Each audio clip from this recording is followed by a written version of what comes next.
अस्सलाम वालेकुम, मैं हूं सदफ साजिद। मैं हूं क्लिनिकल डाइटिशियन एंड न्यूट्रिशनिस्ट और मैंने एमफिल किया हुआ है कम्युनिटी हेल्थ एंड न्यूट्रिशन में और इस्लामाबाद में मेरा क्लिनिक है।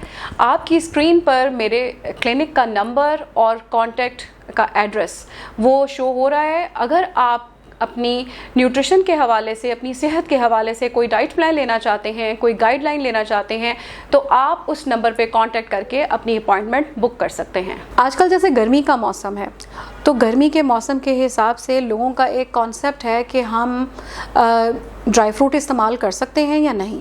ड्राई फ्रूट इस्तेमाल करने से क्या हमारे अंदर गर्मी ज़्यादा बढ़ जाएगी या हमारे प्रॉब्लम्स आना शुरू हो जाएंगे। एक तरफ कहा जाता है कि ड्राई फ्रूट बेहतरीन है और इनका इस्तेमाल हमें बहुत सारे न्यूट्रिएंट्स दे रहा है, तो दूसरी तरफ लोग इस बात पे कंफ्यूज हो जाते हैं कि उसको इस मौसम में इस्तेमाल किया जाए कि नहीं। तो उसका आसान सा ये जवाब है कि जब किसी चीज़ की कोई अफादियत होती है तो सबसे ज़्यादा तो हम इसकी क्वांटिटी का ख्याल करते हैं।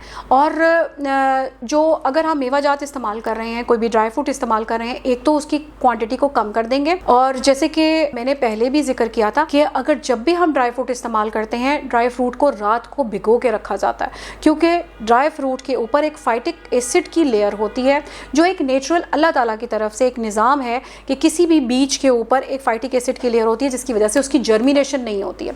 जैसे ही वो बीज पानी के अंदर जाता है, उसकी वो जो साइड की लेयर है वो उतर जाती है और जर्मिनेशन का प्रोसेस शुरू हो जाता है। इसी तरह ही अगर हम एज इट इज़ कोई भी बादाम ले लें या कोई भी ड्राई फ्रूट को ले लेते हैं या कोई सीड्स ले लेते हैं, तो उसकी इफादियत नहीं होगी, क्योंकि उसके जो कुछ न्यूट्रिएंट्स हैं वो हमारी बॉडी में प्रॉपर तरीके से नहीं पहुंचेंगे, क्योंकि जो उसकी प्रोटेक्टिव या फाइटिक एसिड की लेयर है वो हमारी बॉडी में डिफरेंट न्यूट्रिएंट्स को एब्जॉर्ब नहीं होने देगी, जिसकी वजह से हमें उस तरह की न्यूट्रिशन नहीं मिलेगी जो उस चीज़ से या उस खाने से फ़ायदा हासिल होना चाहिए था।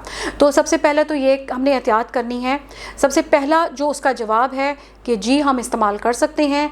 गर्मियों का सीज़न है या सर्दियों का सीज़न है, एतदाल पसंदी से हम मेवाजात भी इस्तेमाल कर सकते हैं और सीड्स का इस्तेमाल कर सकते हैं, क्योंकि सीड्स और जो ये हमारे नट्स हैं ये बेहतरीन एनर्जी हमें देते हैं, हमारे हार्मोन्स को बैलेंस रखते हैं। जिनको PCOS का इशू है, जिनको हमारे डायबिटीज़ का इशू है, मेटाबॉलिक सिंड्रोम है, इवन वेट कम करना चाहते हैं, उन सब के लिए बेहतरीन है। इवन हम बच्चों में इसका इस्तेमाल कर सकते हैं, लेकिन इसके लिए सिर्फ एक चीज़ का एहतियात है कि आप इसी तरह ही नट्स को और सीड्स को जितनी आपने क्वांटिटी लेनी है, मैं क्वांटिटी भी मेंशन कर देती हूँ।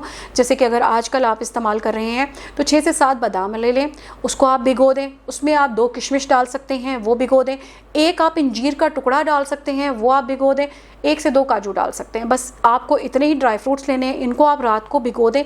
इसके साथ सीड्स को अलहदा भिगोएंगे आप, जैसे कि पंपकिन सीड हो गए या फिर मेलन सीड हो गए, ये आप भिगो के 1-1 टीस्पून जो कि चाय का चम्मच है, उसको आप भिगो के उस कप को फ्रिज पे रखेंगे, क्योंकि आजकल गर्मी बहुत ज़्यादा है, आप बाहर नहीं रखेंगे, आप उसको फ्रिज में रखेंगे और फिर सुबह के टाइम उस पानी को फेंक देंगे। और उन जो सबसे पहली चीज़ आपने खानी है उठने के बाद, वो आप अपने नट्स और अपना वो जो सीड्स ले लेंगे। आप 1 हफ़्ता ये करके देखेंगे तो आपको महसूस होगा कि आपके अंदर एनर्जी लेवल बहुत ज़्यादा अच्छा होना शुरू हो गया है। जिन लोगों को मोटापे की शिकायत होती है, बार बार भूख लगती है, उनके वो भूख के प्रॉब्लम्स ठीक हो जाते हैं। जिन लोगों के अंदर इरिटेबिलिटी, गुस्सा, चिड़चिड़ाहट बहुत ज़्यादा होती है, उन लोगों का ये प्रॉब्लम सॉल्व हो जाता है, क्योंकि ये हमारे हार्मोन्स को बैलेंस आउट करता है। इसके अलावा जो PCOS का इशू है और लोगों को इस तरह के प्रॉब्लम्स हैं बच्चियों को, उन लोगों के लिए भी ये बेहतरीन है। और अगर हम बच्चों को देते हैं तो बच्चों की याददाश्त के लिए भी ये बेहतरीन चीज़ है।